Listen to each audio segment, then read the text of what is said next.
केवल ऑपोजिशन को पूरी chargesheet, proof sheet electoral bond से पकड़ा दिया। देश में इलेक्शन का माहौल गर्म है। हर पार्टी अपने को बेटर साबित करने में लगी है। जहां एक तरफ बीजेपी 400 पार की बातें कर रही है, तो वहीं कांग्रेस का कहना है कि अगर इनको 160 भी मिल गए तो वो भी बहुत बड़ी अचीवमेंट होगी। ऐसे में फाइनल रिजल्ट तो 4 जून को ही आएगा कि मोदी की गारंटी काम आएगी या फिर राहुल को न्याय मिलेगा। क्या मोदी एक बार फिर देश की कुर्सी पर विराजमान होने आ रहे हैं या फिर राहुल एक बड़ी मेजोरिटी के साथ देश की कमान संभालने आ रहे हैं। वैसे तो अगर देखा जाए तो इस चुनाव में सैकड़ों पार्टियां मैदान पे हैं, लेकिन दो सबसे बड़े अलायंस इंडिया गठबंधन और एनडीए गठबंधन की आपस में घमासान जारी है। सारी पार्टीज अपने अलग अलग मुद्दों का आधार बनाकर चुनाव लड़ रही है। जहां एनडीए के पास कुछ ऐसे मुद्दे हैं जो लोगों को उसकी तरफ अट्रैक्ट कर रही है, तो वहीं इंडिया अलायंस भी कुछ ऐसे वादे कर रही है जो लोगों के झुकाव का सबब बन रही है। आज हम ये खोजने की कोशिश करेंगे कि पावर में आने के बाद कौन देश के लिए क्या करेगा और कौन सा मुद्दा किसके लिए ज्यादा इम्पोर्टेंट है। ये फैक्ट्स हम पिछले कई महीनों से देश में चल रहे इलेक्शन कैंपेन्स और पॉलिटिशियंस की स्पीचेस से लिए हैं। अब अपने वादों पर कौन पूरा उतरेगा, ये तो इलेक्शन का रिजल्ट और आने वाला 5 साल तय करेगा। लेकिन आज हम देख लेते हैं कि कौन सी पार्टी जीतने पर देश के लिए क्या करेगी और क्या है उनका मैनिफेस्टो 2024।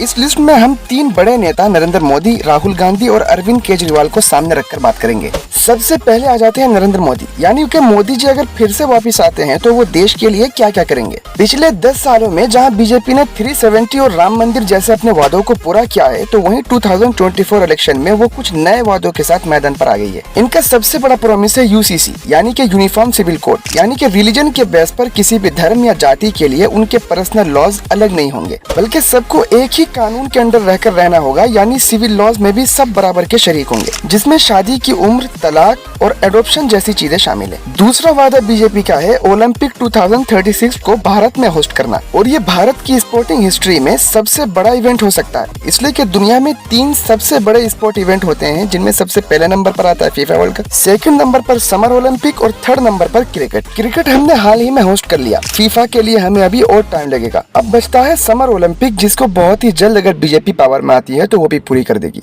इसलिए आज मैं आप सबके सामने 140 करोड़ भारतवासियों की भावना जरूर रखना चाहूंगा।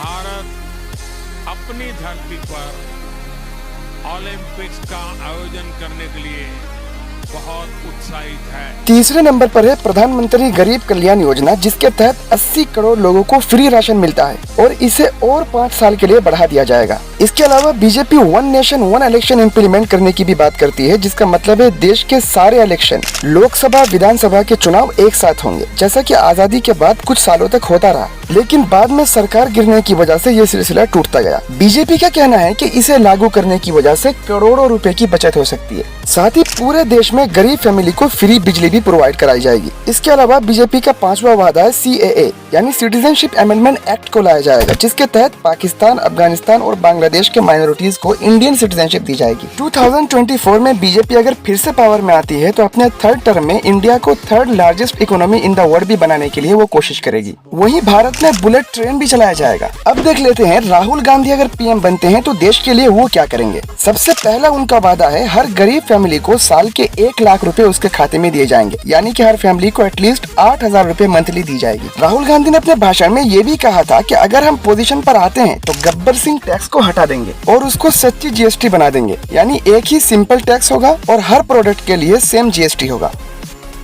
दिल्ली में 2019 में कांग्रेस की सरकार आएगी तो ये जो आपके ऊपर गब्बर सिंह टैक्स लगा रखा है, इसको हम बदल देंगे, सच्ची GST बना देंगे। एक टैक्स होगा, सिंपल टैक्स होगा, और जो आप काम करते हो, जो आपकी समाज में जगह है, उसकी आदर होगी।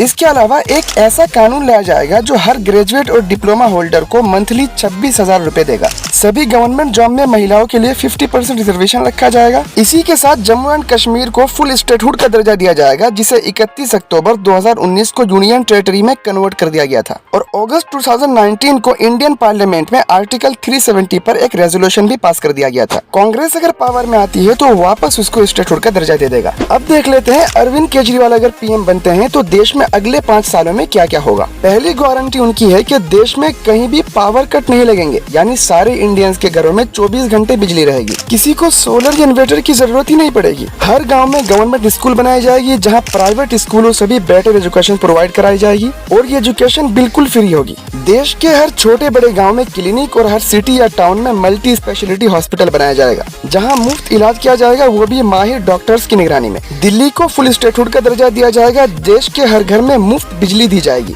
जिससे गरीबों के लिए बहुत आसानियां पैदा हो सकती है। और ये सब वो बातें हैं जो आमतौर से अरविंद केजरीवाल मेंशन करते रहते हैं। लेकिन दिल्ली के अंदर 5 साल के अंदर आज इतनी अच्छी व्यवस्था है। हर गली के अंदर हमने मोहल्ला क्लिनिक खोल दिए। आज दिल्ली के 2 करोड़ लोगों को हम पूरा इलाज मुफ्त दे रहे हैं।